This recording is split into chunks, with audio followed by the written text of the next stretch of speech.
And we are live. Hello, everybody. Thank you guys so much. James, can you hear me? Is the audio all good? Yep. Can you hear me? Can you see me? Yeah, your audio is always perfect. Okay, awesome. Well, thank you guys again so much for joining us. I know it's been a while since we last had an episode. I was on PTO, but I'm very happy to be back, and I'm even more excited that we have James Q Quick here. For those of you that don't know who James is, he is probably one of the nicest people I've met in tech. He has a fascinating story from being an engineer to a developer advocate, all the way now to full-time content creation, and as well as being a first-time founder. That's right, or first-time father. So congratulations again on that. Yeah, thank you. It's been fun a couple of months. It's been going like people usually ask about like sleep and stuff, and it's actually been going really well. I don't want to jinx it, but she sleeps really well. We've got a good balance, and I'm kind of getting back to into the swing of working now, so it's fun. Okay, I love that. So there's a lot we're going to be talking about today, all from your background to jumping into full-time content creation, as well as into your communities that you built and everything. So once again, thank you, James, for joining us on this podcast. It's going to be a blast. Yeah, excited to be here. Awesome. So to start off with, I mean, we spoke with Jason last time and we just kind of went from, the bottom up from the background. And so you studied at Vanderbilt, you studied computer science, and then from there you started as an intern at FedEx. And so kind of just walk me through your background and like what got you into development and then why you decided to study it in college. Yeah, there's no good answer to that. To be like there was no intentionality. I didn't know programming was a thing that I like wanted to do. So I'll give you some of the background. Like in high school, some of my friends took AP Computer Science, which is like intro to programming, senior year, and I was planning on taking that with them, but it just because they were taking it, but it conflicted with my orchestra class. I was a 4-year orchestra student, so I chose to do my 4th year of orchestra over computer science.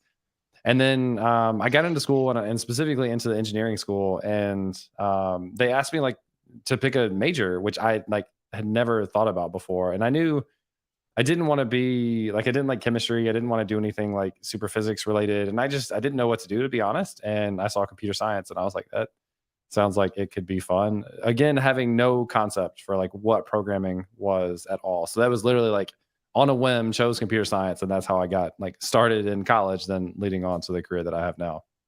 Very cool. And you were in the orchestra? What instrument did you Yeah. play? I didn't know this. This is cool. Yeah. Played violin from like 4th or 5th grade up to through high school. Insane. Okay, do Yeah. you still play to this day, just like recreationally? I don't. I we went back in college, like freshman or sophomore year, to like play an alumni concert with the current high school students at the time. And since then, I haven't played. And the saddest thing is, it's somewhere. I don't know when or how this happened. I don't know where my actual violin is. I had like haven't found it after all these years. So I like don't even have the violin to try and play if I wanted to. But that was a decent part of my life up through high school. That's awesome. And so then, I mean, similar, a lot of people, I don't know, so they either know they want to do computer science or they just kind of Yeah. fall into it. And I'm in the same position as you, so I kind of fell into it. And so Mhm. you studied at Vanderbilt, and then after that, you started as an intern at FedEx, and then you were doing a bunch of things, which was really cool. You were like at the help desk at Vanderbilt. I think everyone that does computer science, because I Does also something did, help us. Yeah. yeah, I was also a help desk, which was like always like, hey, have you tried turning it on and off Yeah. again? Oh yeah, And that's we all of it. Thank you. and we didn't get like many calls either. So basically it was like a lot of free time, free pay time to either watch Netflix or do homework if I decided to do that. So it worked out pretty well. Exactly. And then after that, this is super interesting. So I'm from Miami. So you Yeah. were a STEM board member for Miami-Dade Country Public Schools. Mm, Talk to me wow. about that. I forgot about that. Yeah. So the bigger picture was I started my career after college working for Microsoft as a technical evangelist, working in South Florida. So I lived in Davie, which is west of Fort Lauderdale, but covered like Miami up to Boca Raton or whatever, like meetups and conferences. And I actually did a lot in education. So I did a lot of workshops with high schools and universities, and just got invited, I think, one time to like sit in on one of the sessions for the STEM board. And this was not like a big thing that I was super involved in, but for the time that I was there, went to a few different sessions and had a lot of like brainstorming, like contributing to like how do we get more of STEM into the public school system. And it's an easy thing to like to say, yeah, we should add these classes. But honestly, what typically happens is a school decides that they want to add some sort of computer science or STEM related class, and then they just pick a teacher to do it, and that teacher probably doesn't have the background. They can learn obviously, but I saw a lot of just like forcing teachers into positions that they may not have been interested in, and also probably weren't comfortable with without like doing a bunch of work on their own. So one of the things that I did specifically was did like a train the trainer type thing. So it's actually with Construct 2, which is a tool for making games, but it kind of is a great way, I think, to introduce kids or students to the idea of programming, because you get all the concepts of programming, but in a more fun, realistic way with creating games. So we did a few different things, like how to train the trainer for 10 or 15 teachers for a full day activity, and then did a few like workshops in Miami-Dade schools as well. So I actually had completely forgotten about specifically being a part of that board, but yeah, I did a lot in education when I was there. I love that. And so transitioning from intern and then help this, but you went straight into kind of developer advocacy. And so you joined Microsoft and you were with them for 3 years. Walk me through that time, because Microsoft, one of the biggest companies in the world.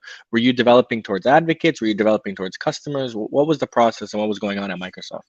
Yeah, it was really interesting. Like getting to that point was really interesting because I'd applied for the traditional software engineer position that I got turned down for, and I interviewed for a TAM, a technical account manager role that I got turned down for, and then they mentioned technical evangelist, which I mean, still today kind of sounds ridiculous, but especially at the time, that was not near as common as developer advocates and technical evangelist titles are. So I really had no idea what that was, but what I kind of came to find out and what they recognized with me was my like combination of being interested in the tech but also being social, and being able to be a part of community, wanting to be a part of community. And I didn't know this at the time and had never really done it before, but like speaking became a big part of my job. So anyway, I started in South Florida, went to New York City, so spent 3 years kind of total working for Microsoft in those two different areas. And I did a lot with students. So there's kind of like three different core audiences that we talked about: students, startups, and then I guess just general developer community at large. And I ended up doing a lot with students. And it was obviously I could relate, I think, a lot to Mm. students at that time. And it was kind of weird, like walking on campuses as a professional for Microsoft, only 1 year removed from like being on campus myself as a student. But it gave me the opportunity to do a lot of workshops, to do a lot of trainings, to build up like my speaking career, to start to do content. I started to do video content at the time, and it's basically been like the leading up to everything that I have continued to do over the past like 10 years, but also what I get to do now full time for myself. So that was kind of like the core, building those skills and really seeing the power of community and the power of building a brand and having not necessarily an audience at that point, but like starting to build a reputation, I think, in the community, which again is a big enabler for me to be able to do this full time for myself. Love that. And when you just like look at your background, you can see all the individual like jobs that you had and how they were a building block to where you are Yeah. now. But what's interesting is, so you were a developer evangelist and then you went back to Memphis and you were a full stack developer. So how come you left from developer advocacy and evangelism to full stack? Did you want to like get into it? Like walk me through that. Yeah, so it ended up being a great set of experience because one of the downsides of starting my career as a technical evangelist is I didn't have software development experience, like full time writing code experience. And I would do like little demos and things for videos or like a presentation, but I really didn't have very strong technical skills.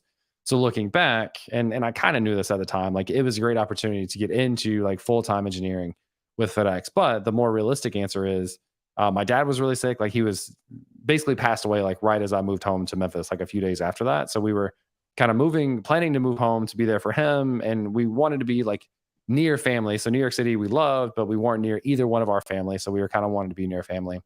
And I talked to Microsoft to figure out if there was something I could do either remotely or like in Memphis. And there just wasn't a good fit. Like now the developer advocate teams at Microsoft, like the current ones, I think are all kind of, they live remote. At the time it wasn't. They were really focused on big metro areas, New York City, Miami, et cetera. So I just didn't find anything with Microsoft. And I reached back out to my previous manager during my internship that I did during college at FedEx. And they just so happened to have acquired a company in Europe, a shipping company called TNT. And as part of that, they were hiring a ton. Like she had 8 positions open on her team, which is like really wild at the time. And so it just was like really good lucky timing, honestly, that worked out so easily. But a few months after moving here, interviewed for that role, my manager, I already had a good reputation there. So then started with FedEx and was there for about 3 years as well. But having that full time like real world engineering experience makes me a drastically different speaker, content creator, teacher now than I would have been without that experience. So looking back, like it was definitely a useful step in my career to build up complementary skill sets. Okay, awesome. And this is something we're going to touch on later on because I love talking to developer advocates, but like one of the biggest pains I've been having with some of them is they don't have that real life software engineering Yeah. experience. Like you just said, they're just building like applications and it's important and stuff. But when you have a deeper understanding of the problems that your product that you're, advocating is solving for enterprises and for Hmm. everything, it's a totally different understanding. And thank you for sharing about your father and my deepest Yeah. condolences for that, Yeah. Thank you. of course. Yeah. And then, The oh, experience. A lot of people don't actually start, and I think I was probably different than most people of starting as a technical evangelist. Most people go through the engineering route first, and then it's this other set of skills that they have to build and learn, the public speaking and presenting and that kind of stuff. So it's kind of reversed for me, but now I have professional experience with both. So and I think both routes that you go, it's important. But I like that you were able to get that deep understanding and see how mhm, it works. And then from there with FedEx, you transitioned back, and so now you're a developer yeah, advocate at Auth0. And question, did you? Because I think your wife works there. Is that correct? she does now. Yeah, Oh, I was gonna ask, did you guys meet there or did you guys meet beforehand? yeah. We actually met in college, so we spent like a few years in college just kind of being best friend, like spending all of our time together, and then officially started dating the summer before our senior year. So Okay. we've been together for a long time, but we actually did overlap at All Zero and we loved it. So it was a huge, I actually want to write a talk like specifically about her transition and how amazing it was to get into All Zero compared to like working in traditional hospitality stuff, which is just a very different world than being at a modern tech startup. But she had joined as a contractor and doing events, and I was a developer advocate, like on the same team, working in the same house, which is really neat. And then I just happened to find kind of my next opportunity, which I'm sure we'll talk about a little bit at Planet Scale.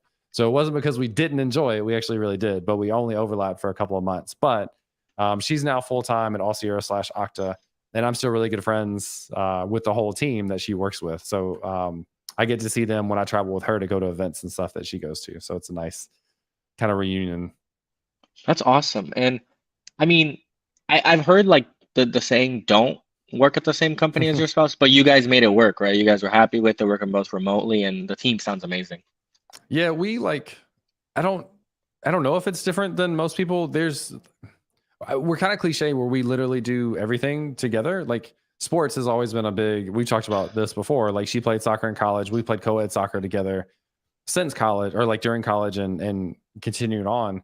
Like there's never a time where individually we want to get away from each other. Like you see the stereotypical thing in movies where it's like, I want to have a guys night. Like she comes, like she plays poker and drinks beer and like loves a guys night, a typical guys night anyway. So we've just always been a couple that does everything together, that enjoys doing everything together.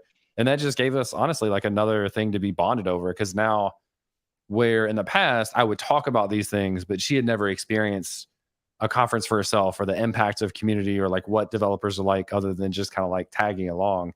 Now we're in that same conversation and we still are today. So a beautiful thing for us last year, especially this year, a little bit less with her being pregnant, but she would, as a organizer of events and a sponsor of events, she would go to events paid for Auth0, and then often I would be speaking at the same event, so I would get paid to go to the same. So we would just like travel together, and we would take additional like days on the front or back of the trip, and just turn it into vacation for us as well. So us overlapping in the specific types of roles that we both have has actually been like really really nice.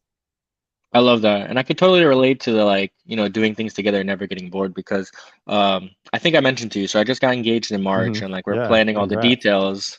Thank you. And one thing that we're doing is we're doing a joint bachelorette party. So we're Oh, gonna be nice. together, like Yeah. her friends and our Yep. friends. We're gonna do our own thing wherever we go. But at Yep. the end, we're all gonna meet up together because it's like I like spending time with my Yep. fiance and like our friends all mashed. But I love that.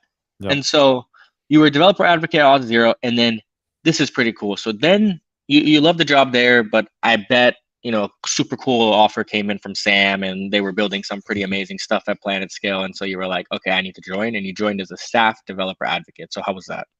Yeah, it was really good. So a big part of the reason why I left, and this is like one of the questions when you go to any company is like, will I like it as much as I like it now? So the big indicator for me was two people that I really enjoyed working with from Auth0 were at Planet Scale. So Jared, who is my director at Auth0, became a VP of marketing at Planet Scale, and Holly, who was one of my coworkers and then became the manager of the content team at Auth0, went on to, I forget what her title is now, but like developer experience or developer education or something like that. And so I kind of saw both of them leave, and I was just really curious, like to reach out to them, like, how do you like it? What are your thoughts? And it just felt like the right time to make a move and also know that I have at least a couple people that I really enjoy working with there instead of just going in really blind to a team. So it was a big indicator for me, and it was also kind of a next challenge I think that I was looking for of going from, I worked at Microsoft and FedEx, multi 100,000 employee companies, like really, really big. Going to Auth0, which at the time was like 600 employees, had grown to, I forget the numbers, like maybe 1,000, and then got acquired, or maybe it was 700, I don't know, but got acquired by Okta. So I was there like through the acquisition, and that was cool. And I wasn't scared of like where Auth0 was going. It was going to be different, just being a bigger entity now as part of Okta. And I had been interested in going kind of the other way of going smaller. So I joined Planet Scale around like employee 80, I think. Like we had 80 people around, something like that at the time. And it was kind of exactly what I was looking for in terms of a smaller team, like kind of gritty, like everybody can kind of do whatever they need to get the job done. And I really enjoyed that aspect. And then working with amazing, talented, super smart people. And then also, like I said, having two people coming into that I knew I would had already enjoyed working with and would continue to do so. Love that. And so then you were taking in the transition to Auth0 to staff developer advocate, and then you made the jump into full-time content creation. I remember seeing the tweet and everything because for those of you that don't know, like when you left Planet Scale, I jumped right into your DMs. I was like, hey, we're hiring for a developer advocate. And I knew I was like probably the 50th person to do that because everybody was there. And then I remember you're like, I'm just gonna give it some time. I'm gonna figure out. And then you were like, guys, I'm going into full time into content No. creation, which is amazing. And so, how has it been now to be like your own boss, content creator, just going from advocating for other people's products to just No. going fully into content creation and just advocating yourself and building that brand? Yeah. So one thing, just transparently, I want to make sure I share with people just so they understand, like, it's kind of the economy. Like I was actually let go from Planet Scale, and I think that's important because every day we see that happening more and more, which is really sad and unfortunate. But I also then, and I talk about this in talks that I give, like because of my involvement in the community, because of networking, because of the relationships that I had built and the trust that I built in the community, I was in a very fortunate position, like you said, to when I shared, like I got let go, I don't know what my next steps are, but if you're hiring, let me know. I got lots of messages from that. And I think for me, that was like a validator of like all this time and energy I've been pouring into the community and creating value for the community over time to then that not be as scary of a moment for me because I knew I could find a next step. So anyway, like in the economy that we're in, it happens. It's unfortunate. Also, your network has never been more important than it is right now. So that's just kind of like I don't know, a CTA for everybody, but or a PS, a public service announcement. So I debated about looking for full-time roles, and I knew as a content creator I was already able to make money. Like I had made up until like $60,000 on the side the previous year, and then had made like 40 or 50 when I got let go like halfway through last year. And I only say that to like give people again transparency of like why I made the decision that I did, because I wouldn't have done it if I hadn't already been generating income. Like I'm not the kind of person that takes that big of a financial risk. Like I had already saved money. I knew I could make money. And I figured if I was to do this full time, that's more energy I can invest in this and continue to make more money. And I talk about this transparently too. Like my number one priority is work-life balance and happiness in what I do. Like that's number one priority. But I also want to make really good money while I do that. So anyway, differences of like doing content full time versus working for a company. I feel like obviously I have full control over what I do, and I really like that. And there are things that come with it too. Like there's more bookkeeping, there's more personal meetings with sponsors and stuff, which in comparison to working for a company is much less meetings overall, which is really nice. So I have more time to honestly just kind of do my own thing. And I've kind of evolved as a speaker, I think, as well. I've given a couple of keynotes, which is a big step in my career, and they're less focused on technical stuff and more about my journey and careers and kind of like motivational stuff. And I think that's an opportunity that I have to be able to run with now and kind of look more to continue to build on because I'm not working for a company. Because when you're a developer advocate, and it's a tough balance, like if you go and give it a talk at a conference, how much do you talk about the company? How do you not make it sound like a pitch for the company? How do you stay genuine to yourself? And so now I don't have to debate that. I don't have to find the fine line between personal content, personal speaking, work speaking. It's all the same thing. And so kind of tearing down those walls for me and just being able to do completely exactly what feels natural and authentic to me um is a really good feeling. And that's not to say that I like didn't enjoy my time as a developer Mhm. advocate. That's my favorite role. If I were to do that again or like go back to a company, that's what I would do. And I still love that. But there is something like additionally unique and special about being able to do it for yourself. I love that. And it's important. You touched on two really important topics. So one was the economy, and Hmm. I totally agree with you with that. Like there have been tech layoffs going on, and it's super Hmm. important what you said that your network is your net worth because two people that you probably know as well. So Dom, he's now at Clerk, and Hmm. Taylor, who's at Gun.io. Yep. These are two guys that left, and within a month, they Yep. found a career because they already knew they had a personal brand, and they could just quickly reach out and be like, "Hey, I like what you guys are doing." And I think it's super important that people think that, when you're applying for a job, you just go on LinkedIn, and it's actually not. Like most people don't realize that 75% of the applications are all internally. So it really Mhm. is who you know. So I love that you touched on that, and I love the Yep. transparency. And then the second thing was kind of like, I wouldn't say if it's like ethical, but like kind of like, when you go and you're talking about as a developer advocate, like how much is it a pitch, how much is it this? Yep. That's definitely some interesting points I definitely want to touch on. And so now as a developer or as a full-time content creator, overall you're happy, you see yourself doing this more for the future, or has it been a blast so far? Yeah. Again, like I don't want to look back and make it sound like I haven't loved my career working as a developer advocate for a company because I have. But unless something significant changes, like this is what I'm doing for the foreseeable future. I Um, love that. and that's what I want to continue to do. And there's lots of things that I'm interested in. Like the content is kind of part of it, but I want to continue to build a platform as a speaker to like have higher and a higher profile speaking engagements and turn that more into I've made a little bit of money from speaking, but I think there's a lot of room there to like actually financially have that play a factor. So I want to continue to build that. There's also consulting, which is something I want to do more of. So I've done a little bit so far. I'm kind of pitching another company and doing some for them. And that's a fun way for me to kind of scratch a little bit of the itch of working for a company, of like being a little closer tied to the company, understanding more of the people there, the dynamics. It's also great networking for me. Agreed. um, but it's not a long-term commitment, right? Like I still have complete ownership over what I do, and I could do that for 3 months at a time and go to a different company, for example, and kind of learn more about different companies and how they operate and that sort of stuff. And especially interested in kind of smaller startups. Like that's really interesting to me. How do you build that? Like what direction, strategy, that sort of stuff.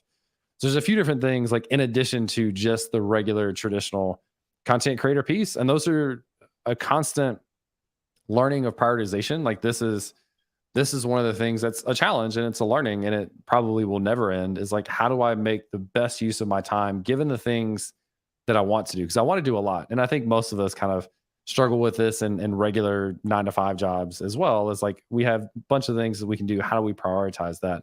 So that's a big focus for me, of how do I just get better and more efficient at what I'm doing, but also make sure I'm not getting as distracted with things that I still enjoy, but are maybe not the most important thing to do at the time. So that's an ever ongoing process of trying to get better at. I love that. Like, I think, especially like as a founder or full-time content creator, when you're working for yourself, it's super important. And like what I say to myself is like, what is moving the needle? Like, if I'm Hmm. doing this, is this going to move the business forward? Is this going to give Yep. us an impact? And like, it sucks because like I want to code, but I know that my engineers are 10 times better than me. So I'll let them do that. And like, I'll do my side projects on the side. But like, then I'm like too tired by the time. But like, Yeah. I totally agree. You got to figure out the way to prioritize. So now, full-time content creation and content is an interesting topic. So you're kind of everywhere. You have an amazing community, learn, build, teach. Then you have compressed.fm, and then you have YouTube, and then like how do you manage all these different places? You have a huge thriving community. You have a YouTube with like I think 165,000 subscribers. You have your compressed FM, and then you're also doing consulting stuff like that. Like how do you manage all this content and actually create that content consistently? Yeah. I think the easiest thing, and this is something I've been doing for a couple years while also working as a developer advocate, is maintain the consistency on YouTube. And that's always been up until now, which like that's still probably the number one priority. Maybe that shifts a little bit just like with other things that I want to do. But number one priority for me with content over the last several years has been one video a week on YouTube. And if you look back through the history of 2 or 3 years, it's been pretty consistent. Like in a year, I might do 48 videos instead of 52. Or like we just had a baby, so there's a few weeks in there that I didn't create a video. But other than that, I've stayed really consistent with YouTube, and I've a couple of things. I try to make sure I only create content on stuff I'm interested in. That makes it a lot easier. And I found myself doing a video that I'm not as excited about, and it wears on me, just like doing anything in your job that you're not as excited about. Like it's harder to do. So I try to really prioritize the things that I'm excited about that I also think will be valuable for the audience.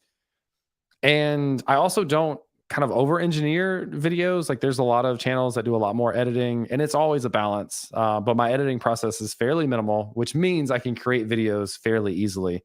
So I already had that consistency while working a full-time job for the podcast. Amy does a lot of work with the podcast, and that was part of our discussion originally when she asked me if I was interested. And I said I would love to, but I don't have the time to like do all of the logistical things that come with a podcast, because there's a lot, just like any other platform that you could take advantage of. Like there's a lot of details that you don't think about that go into it. Anyway, so Amy does a lot there. We also have an intern, Ashley, who does a lot of our editing and publishing and stuff, which is super, super helpful. So that part is pretty much on autopilot at this point, where we have typically one live stream a week, which is our podcast, similar to this. And it's also just a great networking opportunity as well, because we just reach out to whoever we find, which you should come on, that's doing anything interesting, like, and just reach out to them, like people you know or people you don't know. And that's like the perfect networking opportunity that you never know when those connections will lead like later on. Not that we do it for that, but it is one of the benefits that comes alongside of doing it. I totally agree. Like networking is probably the most important thing, because you invite people on, you meet with them, and like you're interested in their story. And before you know it, 2-3 weeks down the road, or even 2-3 years, they somehow come and it's like, oh, hey, I'm doing this. And it's like kind of serendipitous because you reached out. But I love that. And then, so the content creation, what about the community management? And I'll tell you this because I love the transparency. Building a community is the hardest thing I have ever done. And most people don't understand that. Like, and we had, his name is Adam Fenkel. So he was the first VP of marketing at GitLab, at GitHub. Like this guy has a crazy resume. And one of the things that he told me, which I would love to get your opinion on, was if you have a community that's only talking about your product, it's a cult. It's not a community. Yeah. That was one of his comments. So how do you build this amazing community, learn, build, teach, and have people in there? And I always see your tweets about people doing stuff, and you have them talking about everything, which is amazing. Yeah. So on the cult perspective, that's interesting. I would probably take it a slightly different way, where you're just limited. Like if your community is only talking about your product, you're very limiting their voice, I would say. And then also limiting the fact that, like, yes, they may be an active user of your product and they may love your product, which is great. They're also general developers, so they have other tools that they use. They have other challenges that are not directly related to your product. And they're also people, which I think is the number one thing with content creation and building community, et cetera, is like people are still people. And we often forget this. Like somebody sends you a snippy message on Twitter or whatever. We forget that like they may have had a bad day, right? Like we all have things that are going on that are stressful, or we're overly happy and excited at times, but that's because we're people and we have feelings and emotions. Anyway, I will say to your point, community building is extremely tough. I think for me, I am not the most prepared and I'm not the most organized person. And that's one of the things I really struggle with. So it it has been easy to bring people into the community of Learn, Build, Teach. And I don't have a great reason as to why that is, although the link is in all of my YouTube videos. So I assume that's where most people join. But the downside is if we have, which I think is true now, like over 5,000 members, the number of active users in a given month is significantly like less than 100, probably like significantly lower. And I know that's true, like across the board. That's just how it works. But I feel like our numbers honestly have been super low, and that's been like really top of mind for me for months now. So some of the things that we're doing, or I guess I'll just give you like higher level, like here's what we need to address, and then I'll give you some specifics of what we're doing. We need to have some reason for people to feel more connected, right? Like if we're just in chat, there's still a very different feeling of just being in chat versus being on video or audio, and then eventually meeting in person at a conference. And I've gotten to meet several people at conferences for the first time that I know maybe from other places, but also specifically through Discord. So those sort of things are huge. Also just trying to pay attention to like what are people looking for from a value perspective. And this is also a really tough thing to answer because if you don't have people that are actively engaged, it's hard to get their feedback on what they're looking for.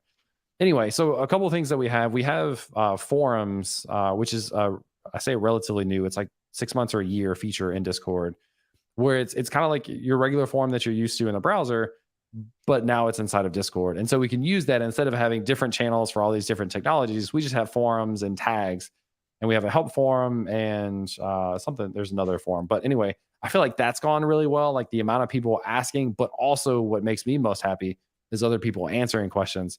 It's super, super nice. We also do weekly wins of the week sessions. So this is kind of a mentality for me of like, most of us finish the week and we look at like what we didn't accomplish in a negative way. So we try to flip that and have whoever's around join and share a win for themselves for that week to intentionally appreciate something that they did accomplish, no matter how small it is. Like even I made it to work today and I did my job, like that was my win. If that's your win, like that's a win. Like it's still a positive thing. And then I kind of wanted to add like an additional day a week of community chat, like just open, let's hang out and chat. This is a silicone ring. Yes. It's like I went through, I had a $300 ring that it was bulky and big, and then I eventually lost it, which sucked. But anyway, so I wear these now and they're super easy and cheap. They're like $2. Anyway, so I wanted to add another session per week of just like open chat. And then I realized, and this is true in a workplace too, if you've ever sent something to someone and just say like, hey, if you have any feedback, let me know. Almost never will you actually get a response. But if you say, hey, I'm working on this specific portion of this thing, can you go look at that and tell me what you think from like 2 or 3 perspectives, like something specific, you're much more likely to get feedback. And so I've transitioned what I thought would be kind of an open community, let's just hang out and chat hour, to a let's do something specific. So the last couple of weeks, I've just been doing live coding sessions on data structures and algorithms, just kind of me making up teaching points and then people asking questions and following along. And the one that we did yesterday was actually like one of our most attended sessions that we've ever done. And so I'm seeing that people are responding to that, and I have to figure out how to evolve that and continue to like provide that value, but I'm getting some of that feedback. We also have changed the onboarding process. So most people join and they don't say anything, which means I have no connection that I can pull on. I can't build a connection if I don't have something from you first. So we actually have a requirement inside of Discord now that people have to send a message, have to send an intro message to like tell us who you are. I don't need to know like super specific details, but what's your general background? And then we encourage them to start by sharing a win. And then also in the server feedback channel, tell us what you're looking to get out of the server. Most of those responses aren't super specific right now, but I have seen more active incoming users, which is very exciting for me. Anyway, there's a million different things that like go into trying to activate a community. There's a million different logistical things that go into it. It takes more time than you probably ever expect. To your point, it's probably harder than you ever think it is or expect. But it is like seeing people have wins, seeing people get value, meeting people in person and hearing them talk about the impact that this community and or others have had on them. Just makes it worth it in the end. So it's a lot of work, but it's a lot of fun. I love that. And what I'm super excited about is usually when we have these, I can take really cool clips that people say and make them into 30-second segments. And so Yeah. you said a lot of diamonds, and people forget the most important thing is like at the end of the day, we're humans. And there's a cool study I want to send you afterwards, but they did a study on like human, and they put a scanner, and what happened is they put it on the brain, and when they're talking via like how we are talking right now, certain parts of the brain aren't lighting up, even if you're insulting or talking or whatever. Yeah. But when you're in person, the parts are Yeah. lighting up because they're right there. And so people forget that, like, and I call this Zoom fatigue. And this is why I have to see my founders or my co-founders after 3 months, because after Zoom, like you start to not see them as a person. They're just somebody on a screen. And it's like that personal connection is so important. But I love everything that you said. And it's super important that people remember, like, hey, we're humans. And Jens had a question, but he actually got banned on accident because if you cuss in the chat, it bans you. So I need to write that in there. But that's funny. yeah, this was a topic I want to talk later on. So work-life balance. I know you're huge on it, and I love it. But you had some backlash from some insane reason, which I don't understand because it was a cute photo. But like, talk to me about those haters, and we can get into the transition, which is like, we're humans. People forget that. And like, if I want to work with my kid right next to me, like, that's not a big deal. And I honestly, like, it's kind of cute. Like, walk me through that. Like, how was it dealing with that? Yeah, the internet is an interesting place. So there was kind of this divide. So there was one half of people that started to comment that built momentum for it, and then I'll go to the next step later. But it was people talking about like paternity leave, which is really interesting. And this is why, like, you can tell when people are looking for a reason to push their agenda, because they immediately called out like, oh, this is the problem with America and no paternity leave. And it's like, you obviously don't know my story because I work for myself. So paternity leave is not a problem. And you also are not paying attention to any context for what's going on here, or you're just assuming context. So what happened was my daughter fell asleep for an hour. I've been a brand new parent for 2 weeks. I want to go write code because it's something I enjoy, just like any other hobby that we have. If I had decided to go play soccer, that would be irresponsible if I left her in here by herself. But I can be on my computer with her right next to me and do both things at the same time while she's sleeping, and I have an hour of free time to do something that I enjoy. So people like really were obviously trying to push their own agendas by like paternity leave. This is what's wrong with America, all these things. And I responded to a couple of like, no, I work for myself. Like that's not, and I'm just doing something because I enjoy it. That's not the problem here. So obviously people like either don't know me and or didn't care to know much about the situation. And then it like really escalated with someone who I have met in person, like just barely, but I don't really know this person. But they retweeted and said something to the extent of like, imagine being a content creator and using your kids to get likes and comments and stuff. There's so many things questionable about that. So that was the thing that like really blew up. And this my original tweet got over like 1 million impressions because of all of this stuff. And this particular retweet, I commented at first, and I was like, this is so out of place. Like this is so unwarranted for me posting a picture of my daughter. And so anyway, it was really interesting. A lot of people had gone back through that person's profile and found pictures of that person posting pictures with their kid or their children doing the exact same thing.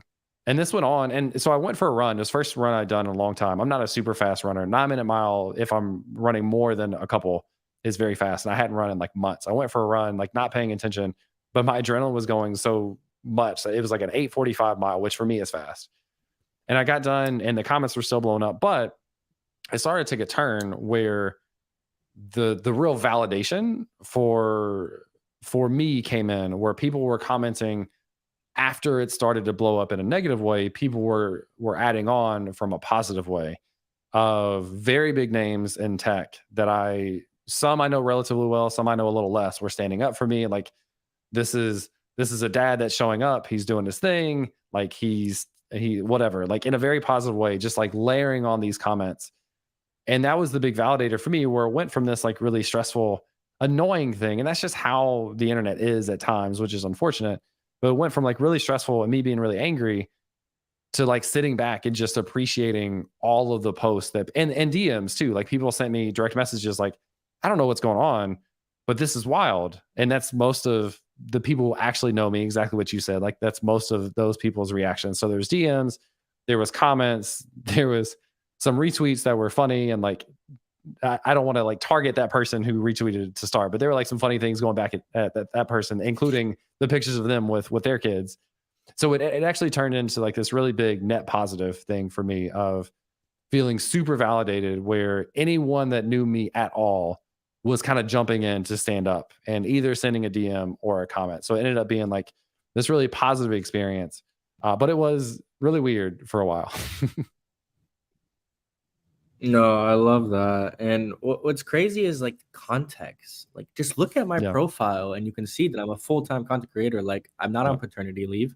If I want to take a vacation, I can. And then the second thing is like, you're right. Like, they're trying to push this agenda. Like, yeah, okay, America isn't the best place for paternity leave, but that has nothing to do with me. Like, look at the That's context. And then the third was I did see that guy's retweet. And the first thing I thought was like, this is hypocritical because you're writing that towards somebody to get views and impressions and likes Oh, because yeah. of his following. And I Yeah. was just like, now you're being a hypocrite. And then the last thing, which I think is important, is you're a content creator. You have a following. And like, I find this tricky because I want to share my life on Twitter, but I Mhm. also don't, for these exact reasons that people Yeah. will go and just kind of blow it up without any context. So, I mean, kudos to you how you guys handled it, and like everyone who stood up for you, like they should have. Yeah. It was such a weird situation. It was super weird. But like I said, it ended up being a very net positive for me. Awesome. And like they say, there's no such thing as bad publicity. So Yeah. it ended up even being better. But Yeah. cool. Well, So the now, real quick, the potential flip side of that, with people that have audiences, I think it's really important that we are careful with the things that we say, especially if we're calling someone else out. So you mentioned the person that made the retweet that got super controversial. That person has as big of a following on Twitter as I do. And a lot of people react to one person they trust. So had people not known me at all, seen this person's retweet, trusted that person, and just assumed his judgment, that could have been like very negative for me or for other people. So for people that have audiences, for people that have a platform, you need to be very intentional and careful with what you say, especially when you're calling out someone directly, because that could have been very detrimental to my brand if I didn't already have a strong enough brand and reputation in the community, if that makes sense. that makes perfect sense. And it's awesome because it transitions me into kind of like how do I say it? So I love developer advocacy and I love the people that I've met at conferences and everything. And what you said is they have a brand. Mm-hmm. And my girlfriend, like, or fiance now, she's always like, aren't developer advocates just influencers? And Yeah. I'm like, no, not really. Like, they create content, whatever. But she's like, isn't their job to influence people to use that company's technology? And I'm like, well, no, their goal is kind of to educate or whatever. But she's like, to educate to use that. So what you said about the brand is super important. But developer advocacy, does it fit in sales or is it in marketing? And you'll know the answer because you've actually done it. I haven't, but like for me, I don't know where it fits because I know the goal is for me to use your technology and to try it out and to incorporate it into my company, or is that the goal? So I would love just kind of like an understanding of what developer advocacy really is. Yeah. The short answer is there's no actual answer. Like if you ask lots of people that have a lot of experience in this, there's debates for multiple ways. The one place I would probably say it doesn't fit is sales, and that's it's a dangerous thing when your value as a developer advocate is based on authenticity and genuineness and trust in the community. And if you ever start to go down the path of like talking money first, or even early in the conversation, you lose your ability to be a developer advocate, an effective one, I think. So I would say sales is not a good fit. Marketing has been the area that I've been in both Auth0 and PlanetScale was under marketing. There's obviously lots of overlap there. There's also the conversation about being part of product. And this obviously depends on like how the organization is structured and like honestly what personalities and goals people have, because even like sales or marketing or product from company to company can be different, right? Like how you approach that. So I think there's a lot that makes sense with marketing. There's a lot also that like never felt like a great fit, because if I was joining just a general marketing call, they were using all kinds of marketing terms that I kind of know now from being exposed to it, but are not anything that I really know about, like qualified leads and blah blah blah and like whatever, like all the SQOs, all these things. I need to text my sister back really quickly. Sorry. Yeah, go ahead. I'll take it down. Yes. Okay. My dog might bark when my sister comes over, by the way. So there's a lot in marketing that just is not a natural fit. So there is overlap, but there's been a lot of time that I spent in marketing meetings where I'm like, I don't know what you're talking about, or I don't know enough about what you're talking about, and I honestly don't care, because it doesn't directly impact my ability to go out and create value and earn trust in the community to then get exposure for the company and the product.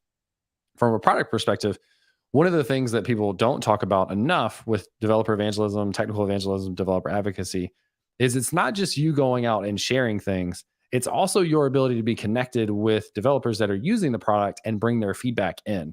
That's something that often gets overlooked. And it's always, in every company I've ever been at, a challenge of how do I actually take that feedback and make it useful. With PlanetScale, it was kind of interesting because I could take feedback and it was so small that they could go and make changes if it was a small thing in a couple hours, and then I could go respond back to that person in a couple hours, say, all right, thanks for the feedback, like we've changed this thing on the dashboard or whatever. You get into bigger companies, you obviously can't do that. And the connection between developer advocacy and product is a struggle to get the feedback in and then get the foresight from product. So if you're part of the product org, you have tighter connections, which I think is probably, if I were to pick one, probably the best fit. So that's probably the way that I would go in the future. But like I said, you see that in a lot of different ways, marketing, product, and then different companies have different things. They have a broader, they may have their own like root level developer experience or education or whatever it is. So it just kind of depends on the company as well. But marketing, product, I see both of those. That's a really good answer. And so I know it's difficult because in sales, you have a North Star, which is revenue and how many Yep. people you're bringing in, or Yeah. leads. And then marketing, it's also like impressions or how many people visit the website. In developer advocacy, what is the North Star metric that you're going for in the organization? Is it people touched, people viewing the Yeah. content? Like, what is, or the community build? What is the North Star metric that you guys aim for? Yeah, that's one of the biggest struggles in developer advocacy, to be honest. So there are some relatively easy things that you can do. People touched are like people that you were able to talk to at a conference. Like if you give a talk, you had 50 people in your talk. If you do a booth at a conference, you talk to 100 people that came by, and you can gauge like how many pieces of swag did you give away, or you can collect emails. You can track email signups to a developer newsletter if you want. You can track signups, which is often a very common one, but it also, I've done some things, not like ethically questionable, but just like doesn't actually provide the value that you think it does. So at Microsoft, we had a competition where it's like sign up and create an app and you get this thing.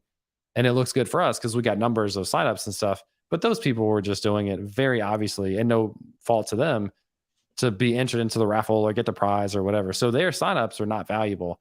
And I think what we miss is we try to look at easy numbers, but we forget that all of those numbers are not created equal. One conversation at a booth is not equal to another conversation at a booth, or one person sitting in my talk is not equal to the 50 people who are listening and they're interested, but don't really have like a big takeaway. So I think a big part of the responsibility in developer relations is being able to communicate that value, because it's really hard to track because it's not dollar associated, which is the easy thing to want to look for. So the storytelling piece comes from being able to highlight those potentially smaller interactions and really tell that story. So I talked to a developer, they happen to be building an app that's using Auth0 or PlanetScale or X product, like whatever product you're working for. They're using that. Like, this is something we could really try to promote and kind of like get more exposure through them. Like the real ability of developer advocacy is to scale through advocates that are not your employees. So if you have people in the community that enjoy the product, that use it, and they do talks or create content and they share a positive experience with your product, now we're able to do so much more without us actually having to do the time. And we can support them, giving them an upgraded tier, sending them swag, like getting them on a live stream or whatever. But that's the real power, is going through like the branches of the community to have them kind of do some of the advocacy for you. So I think that is a big story to tell, is how do you kind of spread that out through other people. But coming back full circle, like, it's very difficult. There's a few easy numbers, like how many people saw you, talked to you, watched the video, etc. But I think the bigger, most impactful thing is being able to take those stories and translate that to impactful value to make it easier for other people in the company to understand. Understood. Fantastic answer again. And regarding that North Star metric and developer advocacy, which companies do you personally love their developer advocacy and experience from, like, companies you've been like just seeing out in the wild? Like, for me, I think Vercel does a fantastic job with their advocates, because Steven and Lee, they do a fantastic job and they're building really cool things. I think PlanetScale also does a good job, and there's a couple more companies I'm probably blanking on. Oh, Dax from SST. He'll probably kill me if he hears me say this, but he says he's not a developer advocate, but he is a developer advocate. But what are some companies that you see out there that are doing a fantastic job with developer advocacy? Yeah, I think so. To double down on Vercel, I think at surface level, like, Vercel is such an amazing company. Their advocates have done a lot of really amazing stuff. But one thing that specifically has stuck out to me, and this has happened a few times, I think, where Vercel has gotten some sort of pushback for something. And the most recent version of this is Next.js 13 app directory being considered stable, and many people in the community pushing back and saying there's performance issues, or we don't think this is stable, blah, blah, blah. And I think Lee particularly has been super transparent about taking that feedback and addressing it, and also, like, not just publicly accepting it, but also taking it to heart. And that, I think, is probably the biggest trust earner, because we never put out perfect products. We never communicate everything perfect. Nothing's going to be perfect. And to be able to, like, take the feedback and really own it and address it means a lot to the community, and it means a lot to individuals. So I just wanted to highlight, like, that specific story. I've always been a fan of a bunch of different people that I've worked at Netlify for their team as well. Cloudinary is one that I am doing some consulting with for their YouTube channel, and I've always been a fan of their product. Good friend of mine, Colby Fayak, is working there. So that's really exciting. I've also done some work with Zeta, kind of on the, like, modern database front, some similar things to what PlanetScale did, but also some modern and different takes as well.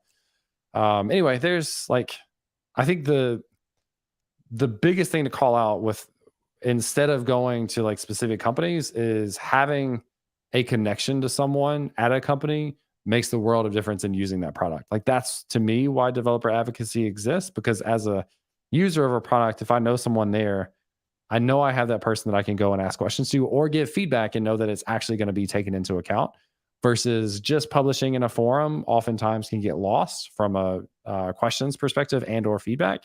Having those connections mean a ton.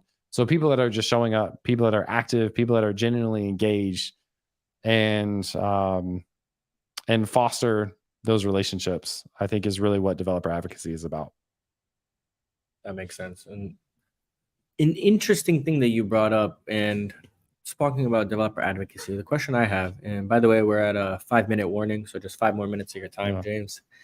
But it's interesting, because I talk with my other founder friends, and, like, for developer tools, I think it makes sense. But does developer advocacy fit at every organization for dev tools in general? Do you think that every developer tool company should have developer advocacy?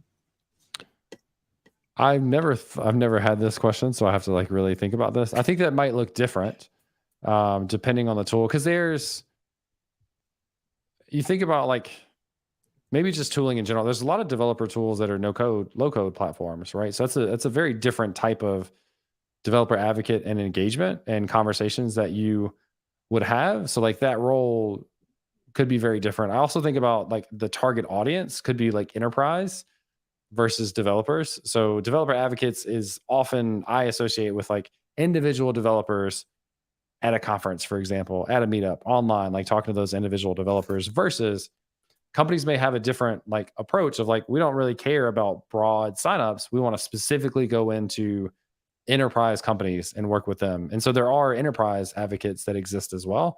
So I think some of those change.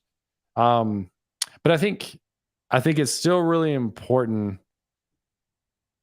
to have the marketing for developers to know, but developers also to have that connection to a person or a team that's even if it's just someone they follow, they've never met in person, or they meet in person and they still earn that trust. But lastly, I think there are lots of people that are doing developer advocate activities that are not in that title. So could you take advantage, and not in a bad way, but like leverage the fact that you have an engineer that also is a really good speaker and also does Twitch streams, like any of those types of activities? Could you leverage that as like, this is exposure, it's something they enjoy, so it's good for their career, and it also like kind of helps fill the gap of developer advocacy that we might not have specific job titles for? I think that's something to consider too. But I think having just marketing and not a person to actually show and create the value and earn the trust in the community, I think is a gap. But it doesn't necessarily have to be a developer advocate title, and a developer advocate itself may change. Like it may be low code, no code, enterprise specific, like they may have different audiences. Fantastic answer. I feel like every time you give an answer, you touch on some fascinating things, but you're spot on. Like it depends per organization. And then my last question is, I get fascinated by this, but you said it earlier on that you like to make videos and you like to create content on things you like, which is what helps. But maybe that's the answer to this question: is how do you never run out of ideas? And do you have a process for generating new ideas? Like what you see is, hyped right now, like currently, like Astro. And I've been playing around with Astro. It's fantastic. So where you're like, let me try it out. I liked it. I'm going to create a video on it. So what's your process and how do you never run out of ideas? Yeah, I think the biggest epiphany you can have as a content creator is everything is content. And the thing that holds people back is they assume someone else has already done a video on this topic, so I can't do it. Someone else has done a better video on this topic, so I can't or shouldn't do it. And they think everything has to be 100% original. And that's just not the case. Like if I go and search for how to do X, Y, and Z and Node.js on YouTube, I watch a video and then I probably watch a second video to get more context from someone else in a different perspective. And I may watch a third. So there is value in all content, regardless of it having already been done before. There's also people's fear of like thinking they need to be an expert to teach something or to create content on a topic. That's not true. I started giving talks at the age of like 22 to developers that have been writing code for as long as I've been alive. But I was able to give them, not that I was super smart, but I knew something about something else that they didn't know. I knew more about something else that they didn't know. Couldn't talk about any of the things that they did know. Like that's not even fair. But I had something else to bring to the table. So you don't have to be an expert to create content. You have to know more or enough to create this content for a specific audience. And you have to know that audience to be able to do that accordingly. And you just start paying attention. Most of us that are not thinking about content take for granted all the things that we do on a daily basis when we write code. Every shortcut that you use, every plugin, every extension, every configuration, every Z shell plugin that you have, every snippet that you have in code, every specific way that you write code for a for loop versus array functions or whatever, every single thing that you do is content for someone. And so I have gotten this question a lot, like, how do you not run out of ideas? That I will literally never run out of ideas. That will never be the case. There is infinite amount of things to create content on. And so prioritization is tough. And I just track those. I jot down ideas all the time in Notion. So I track my content in Notion. I throw down ideas. I have a backlog of 100 things, most of which I'll never touch because I'll continue to come out with more ideas, but I at least have that backlog of stuff. So if you just start to pay attention to all the seemingly little things that you do or know on a daily basis, there's infinite amounts of opportunity for content pieces. Fantastic. And I had a follow-up question, if you don't mind, because I really like this about content creation, is infinite ideas. But what about redistribution? So taking the same content that you've already made and redistributing it into 10 different ways, because some of the best content creators, yourself included, that I see is they do this and they do it in such a good way. They make new ideas out of stuff that's already been made. So what's your process for redistribution? Because I'm also trying to get better at it. It's honestly really difficult. And I talk about this a lot, like from a strategy perspective, if you can repurpose content, it makes the second piece of content easier, right? Like if I do a video and then I write a blog post, I've already got the outline. I've already written the code for the demo. Like I've got all the things. Now I just need to put it in blog post form. So there are certainly advantages of that. There's also challenges with like if you just take clips out of a YouTube video, they're probably not going to do as well as if you re-recorded that specific thing made for a short video, if that makes sense. So there's like That slight makes sense. implication. It's also really hard to get a perfect clip out of something. Like it's just challenging because I've done a lot of like AI generated stuff, and they get like they start just a couple seconds too late, or they end just a couple seconds too late, or they try to clip at the end of the thought and it like ends really abruptly. So almost always, if you take that little snippet and then re-record that specifically for the platform that you're looking at, I think will perform better. But it's also a challenge because it takes more time to do that. So I've kind of cut back on some of that. I was doing TikTok relatively heavily before baby, and I TikTok since. And part of that is again reprioritizing what I'm doing and thinking about like, am I moving the needle? Am I having the impact that I want to, versus other things that I could or should be focused on. So I'm kind of rethinking like my shorts or my TikTok strategy, especially. But I do use a product called VideoTap, and I'm a big fan of this one. It's created by a few of my friends. Chris Sev on Twitter is the main one, and it's I can give them a YouTube video, and they generate a AI generated blog post with headers and text and code snippets and pictures, like images from the video. And links that are embedded. Like it's really, really good. And they also have tools for like generating chapter markers for YouTube videos, generating potential tweets that you could use based on that topic. That thing is so good. So I've used that a lot and love it for getting blog post content out of the video content. Because again, after having the video content, converting that to a blog post is easier, but it still takes more time. So they're able to kind of help me by generating, and then me just going tweaking and kind of finalizing that to get produced. But in general, I think it's always a good idea to repurpose when you can. I think you also have to pay really attention to like, is it worth it, or do you need to tweak how you're doing that to get the value out of that additional piece of content? Love that. And I've actually tried out VideoTap, and you're Oh, right. nice. Yeah. We just feed in a video. I think I saw you tweet it, but Mhm. yeah, fantastic tool. I'm trying to link it in the video, but it's saying that there's an issue, but I'll link it in the video below. But we're at time. James, thank you again so much for the time. This was a really informative discussion. It's always a pleasure to see you. And I mean, I'll just see you around, and hopefully we can see you in person. Are you going to any conferences anytime soon? I'll be in Croatia in September. I'll be at conference, Texas. I want to give a shout out to that conference, by the way. I was just in Wisconsin for that version of that. It's called that conference. That's the name. That's actually the shirt. And then the Austin one is happening at the end of January / end of February. And then I'm hoping this will be relevant for you. I've kind of put the word out there that I would like to go to React Miami next year. So I'm hoping to make it to that. I think it's in April. So I'm hoping that I'll make it to that one. Well, you better. I know the founder, so if we need to help get you there, I will make it happen. And Croatia, where are you going? So I was just in Serbia, and I was supposed to go to Split for a little bit, but Oh, cool. something happened with the road. But Yeah. Croatia is a fantastic country. Yeah, I've never been, so I'm looking forward to it. But it's Shift by Infobip conference. Yeah, so I'm looking forward to Okay. that one. They did one here in Miami as well. Yes, yeah. So they originally reached out to me about that, and I think it was in May, because I think it was around the time that Jamie was born, so I couldn't commit to that. And then we talked about Croatia, so that's where I'm going next. So I think it's in Split, which is one of the most beautiful cities in the world. Like I think you'll absolutely love it. And if you can, go to Dubrovnik, which is where they filmed the Game of Thrones. So if you're a Game of Thrones, Oh, really? That's cool. yeah, that's where they filmed the scene where I forgot what's her name, Lannister is walking down, like Okay. where she's like getting like I haven't food thrown at her. actually. I've watched like 2 episodes, so I'm Okay. out of the loop, I think. But I've definitely like seen enough to know that would be really cool to see in person. Yeah, check it out. But thank you again, James, for the time. It was an absolute pleasure. Cool. Thanks for having me.